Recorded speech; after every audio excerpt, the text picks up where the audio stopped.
about oil. Natay S-Oil 7, Rider 9, Napatay Scooter 9. So akong i-share sa inyo ha about sa kung legit pag daw ni siya mga klase ng oil. Kani siya mga angkol, made in Korea gini siya angkol. Ayan, kabutan sa likod. Made in Korea.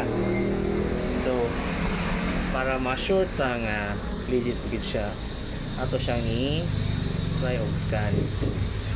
Ayan. Para may mga gina to nga kung legit ba gid siya. Ana.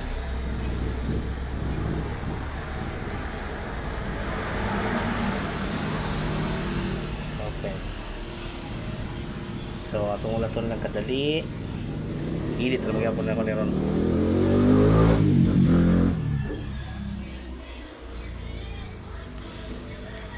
Open siya. So para makita na to kung legit pa gid siya. Mugawas gid siya. Uy, legit siya mga angkol. 100% synthetic motorcycle oil. Oh. It is applicable to motorcycle with weight clutches and satisfies the latest standard API SNJA, so MANMA2. So product description niya, full static engine oil specially designed for use in high performance 4-stroke motorcycle. Naman sa application ng mga angkol, kamulay balag search anak puhon kung gusto nyo maka sure dyan mo na legit gid siya nga klase nga oil mga angkol. So nindot ko siya gid sa tinuod gid nga performance gid bisag sa ako ang motor sa una mo yung ginagamit nako, smooth jud kay siya mo ikambya nimo.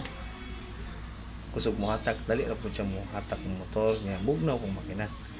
Hindi siya ingon nga inalig siya kainit pa. Ang mga related goods niya mga angkol kani i7, S-Oil 7, Rider 9, Napoy Rider 7, mga kuha niya siya 800 ml, Napoy siya 1,000 ml. So mo na to kung gi-share sa inyo mga angkol. Legit kini siya angkol, di gid mo magmahay. Mo lang to mga angkol akong i-share sa inyo ha.